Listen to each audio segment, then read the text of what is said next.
చెప్పారు. మరి ఈశ్వరుడు ఎందుకు చంపలేకపోయాడు? ఆయన ఈశ్వరుడు అంత మహత్తర శక్తివంతుడు కదా. మరి ఈశ్వరుడు తారకాసురుడు ఎందుకు సంహరించలేకపోయాడు అంటే పురుషుడు ప్రకృతి లేక ఏమీ చేయలేడు, ప్రకృతి పురుషుడు లేక ఏమీ కాలేదు. అందుకనే లలితా సహస్రనామం ఏమని చెప్తుంది? శివశక్త్యాయుక్తో యది భవతి శక్త ప్రభవితం అని మనకి సౌందర్యలహరి చెప్తుంటే శ్రీ శివశక్త్యేక్య రూపిణీ లలితాంబిక అంటుంది.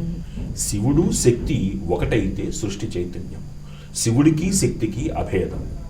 అలా ఈ సృష్టిని నడిపించేటువంటి, ఈ సృష్టి విలాసానికి హేతువైనటువంటి పురుషస్వరూపంగా స్వామివారు పృథివ్యాత్మకమైనటువంటి లింగ రూపంలో ఉంటే, అమ్మవారు ప్రకృతి రూపంలో ఆవిడ ఈ సృష్టిని నడిపిస్తున్నారు. ఆవిడ అందులో ఆ లింగ స్వరూపంలో ఆంతర్యం ఏమిటి అంటే అది ప్రకృతితో కలిసి సృష్టిలో చైతన్యం నింపేటువంటి మహత్తరమైనటువంటి చైతన్య స్వరూపముగా మనకు అర్థం అవుతుంది. అక్కడ ఇంకా సృష్టి విలాసమంతా వ్యాపించి ఉన్నటువంటి ఈశ్వరుడు ఎందులో లేడు? ఇందాకని చెప్పుకున్నట్టుగా అన్నింటిలోనూ తానై ఉన్నప్పటికీ కూడా ఇక్కడ అంతా గాలి ఉంది.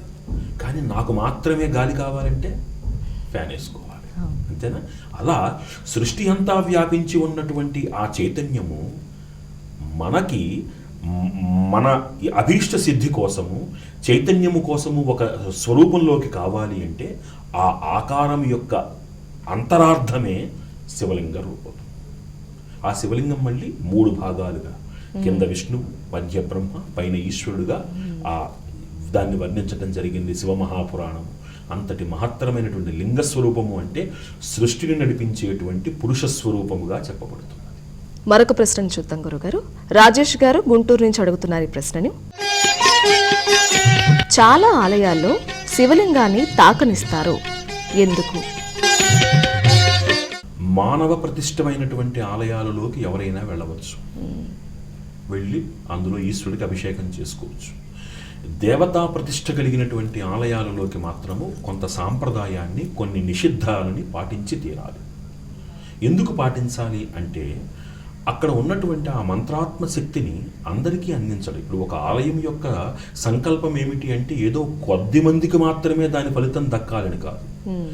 కర్త కారయిత చేవ ప్రేరకో అనుమోదకశ్చ సుకృతం దుష్కృతం చేయవ చత్వారి సమభాగిన అంటుంది శాస్త్రం. చేసేవాడు, చేయించేవాడు, అది చెయ్యడానికి కారకుడైనటువంటి వాడు, వాడిని ప్రేరేపించేటువంటి వాడు, అది చెడ్డ పనైనా మంచి పనైనా అందరూ సమభాగమే. ఒక పురోహితుడు లోపలికి వెళ్ళి అభిషేకం చేస్తూ మన గోత్రనామాలు చెప్తున్నారు అనుకోండి, ఆ ఫలితము పురోహితుడికి ఎంత వస్తుందో చేయించుకునేటటువంటి ఆ కర్త యజమానికి కూడా అంతే